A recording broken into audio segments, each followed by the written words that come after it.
These days, it's never been more cool to be a gamer. You can't walk down the street without tripping over that shit. Halo this, Last of Us that.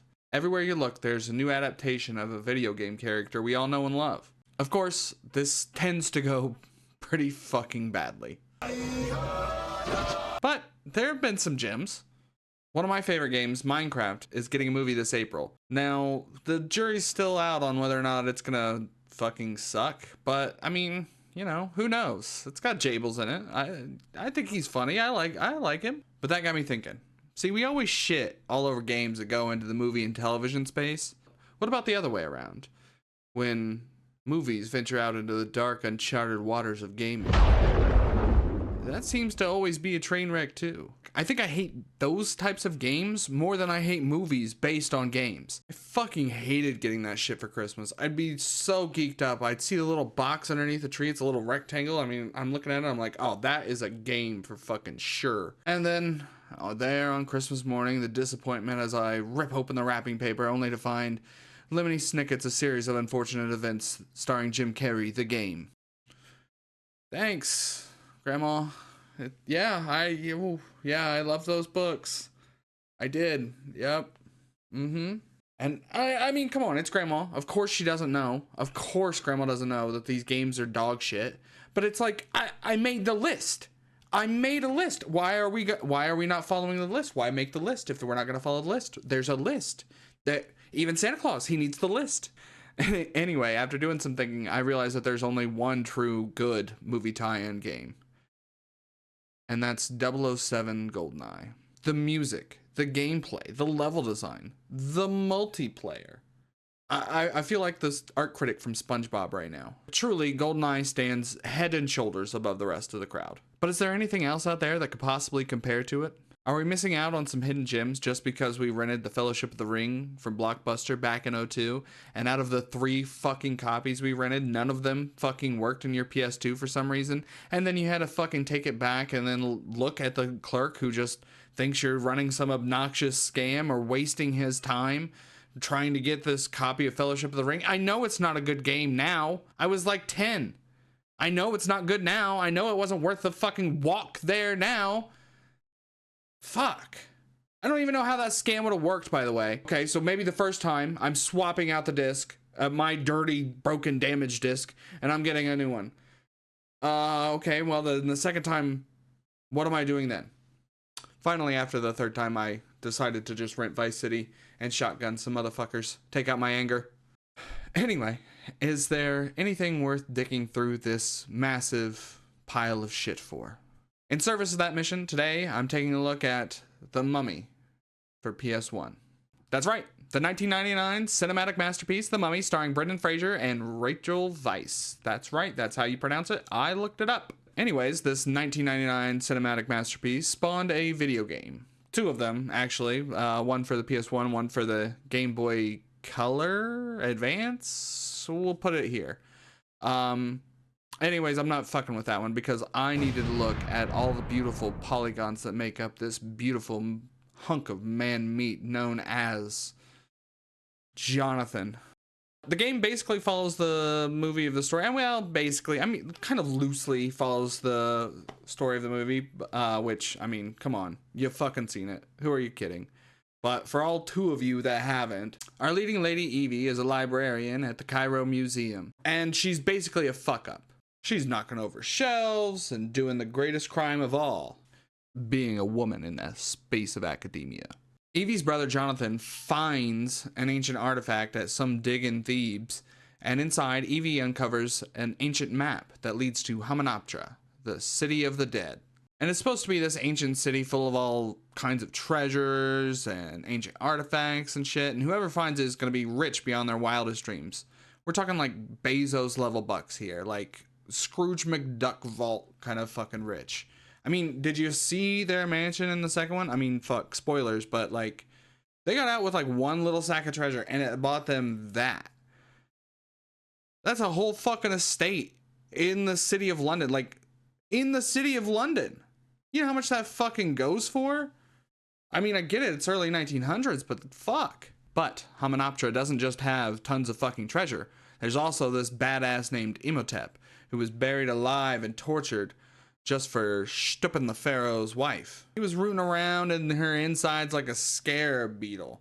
And it's basically this huge curse that everybody in Egypt knows about, and there's a secret society of Egypt ninjas called the Magi who are sworn to protect the location of the ancient city of Hamunaptra. Well, Evie, knowing that this could be the archaeological find of a century, takes the map to her curator boss at the Cairo Museum, and he accidentally burns the part of the map that has the location of Hamunaptra on it.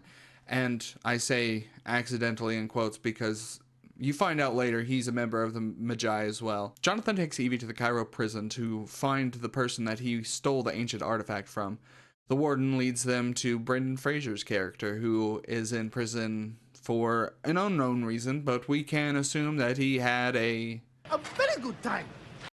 Now Brendan tells them that Hamunaptra is a cursed place and that the only thing out there is death and sand. But if they get him out of prison, he'd be happy to take him there. After some haggling over the price and an almost dead Brendan Fraser, we set off. On the voyage down the Nile, we meet some Americans that are also coincidentally going to Hamunaptra, and they're led by our good friend Benny, who you may remember from this scene, where he ditches our ass in Hamunaptra from the beginning of the movie. Anyways, the first night of our voyage, the Magi, you remember those Egypt ninjas I was talking about? Sneak onto the boat and set fire to it, trying to kill everyone on board that's making their way to Hamunaptra. And they're honestly not really good at their jobs. It doesn't seem like we've taken any casualties on this journey here. It seems more like the Magi are the ones that are dying, but hey, who am I to judge? Anyway, our English and American groups make their way to Hamunaptra, where they find the Book of the Dead and our good friend Imhotep, who looks about like this right now. Later that night, after getting a little tipsy to celebrate their discoveries, Evie reads aloud from the Book of the Dead, and this wakes our good friend Imhotep. Now, after being awoken, the mummy has to suck the life out of some dudes that opened up his little special chest holding his organs. He's got to suck their lives out and regains his form. And I will tell you right now that if it was between looking like this or looking like this, I am sucking the soul out of some dudes. I don't give a fuck. I said what I said. I know what you're gonna say about it. I don't care. I said what I said. I'll suck the soul out of a dude to look like that. Ancient Egyptian god? Yes, sir. Yes, sir. Yes, I will suck the soul out of that guy. Yeah, quote me on that. Evie figures out they need the Book of the Living to send this sucker back to hell, and I don't want to spoil the whole fucking movie for you. I highly recommend it. Go watch it. It's one of those shut your brain off. You know, you're sitting down, pop a gumbo. You know, there's some action, there's some laughs. You know, and the CGI. I mean, it's 99. So, but it's not that bad. I mean, look at this wall of sand face thing coming right for you. That was pretty cool, right? I mean, you know, it's not bad. Highly recommend. Go watch it. But as for the demon child that it spawned, the game starts out showing some beautiful FMVs that kind of introduce you to the story, and it's kind of like the trailer.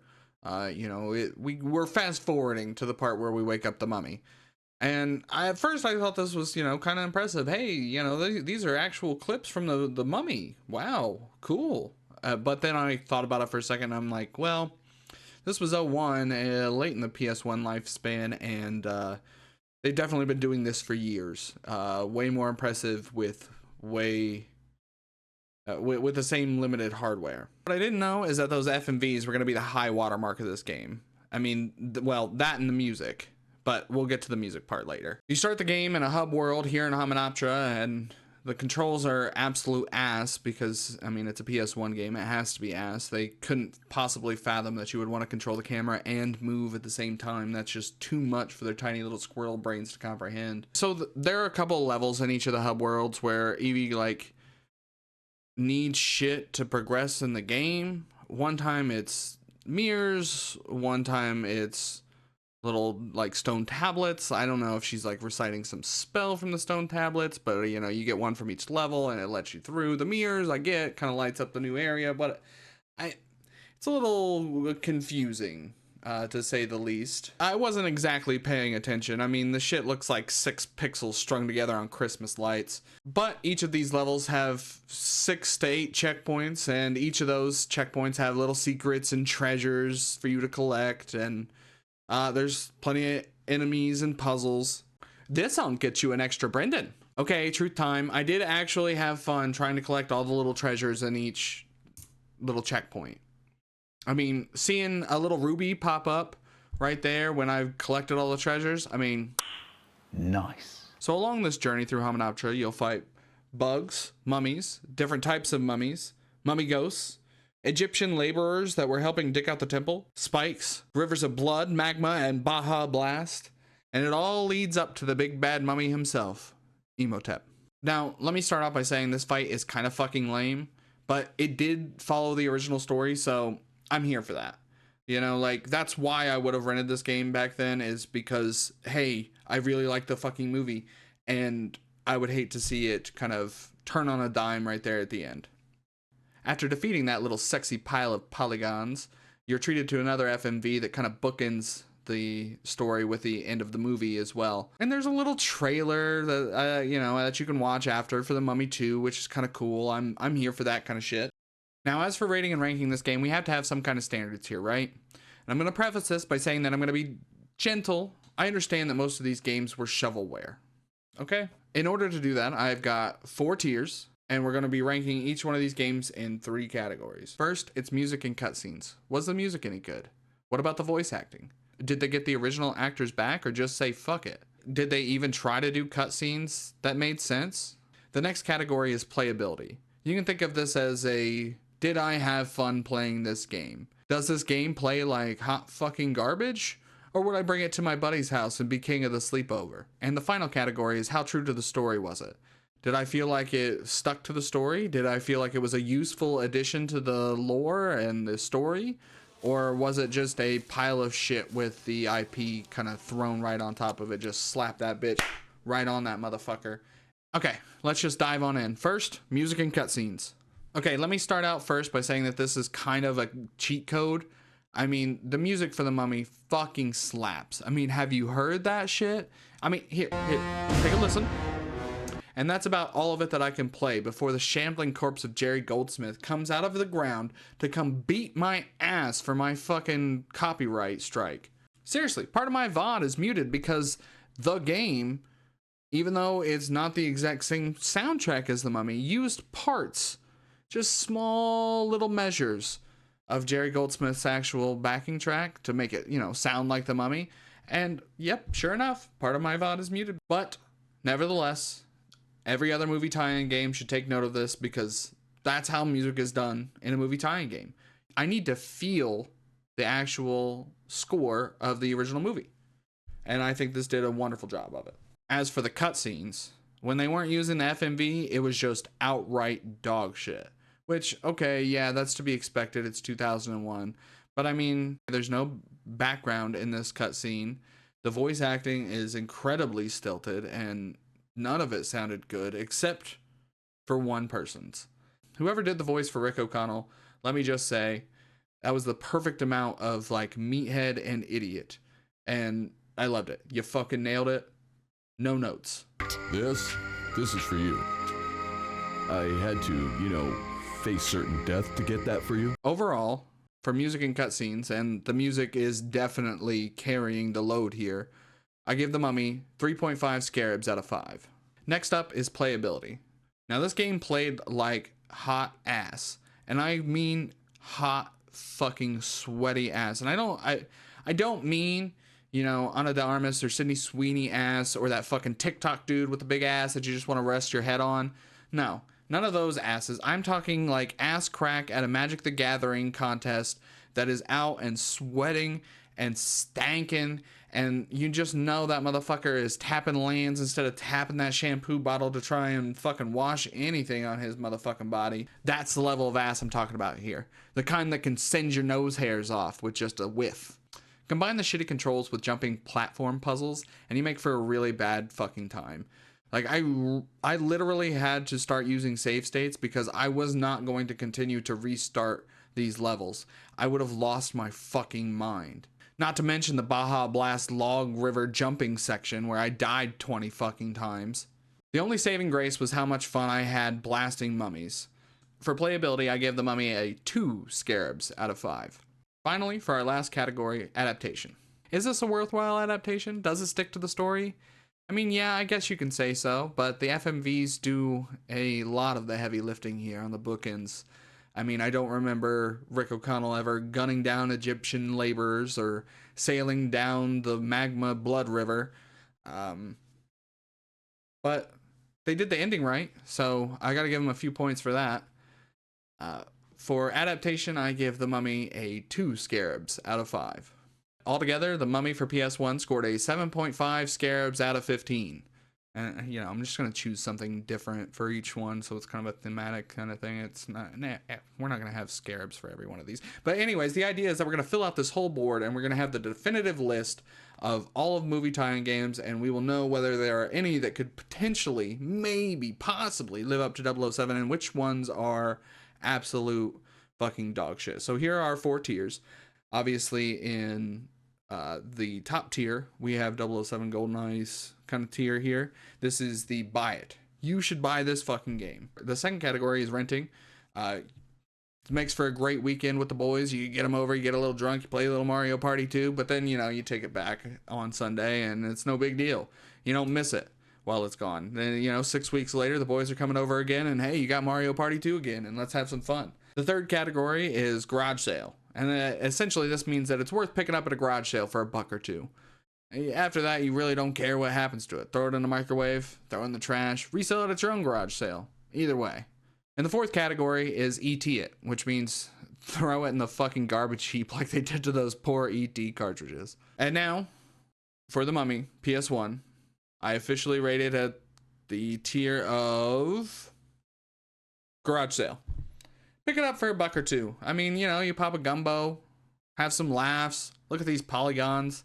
I mean, are you gonna be proud that you own this? No, fuck no. But hey, it's worth a laugh or two. All right, that's it for today. Join us next time when we discover some more movie tie-in train wrecks or maybe something fucking else. I don't know. You fucking tell me. That's it for today, though. Bye-bye. Bye. Bye. Bye-bye. Bye now. Bye for now. Bye. Bye. Okay, goodbye now. Bye.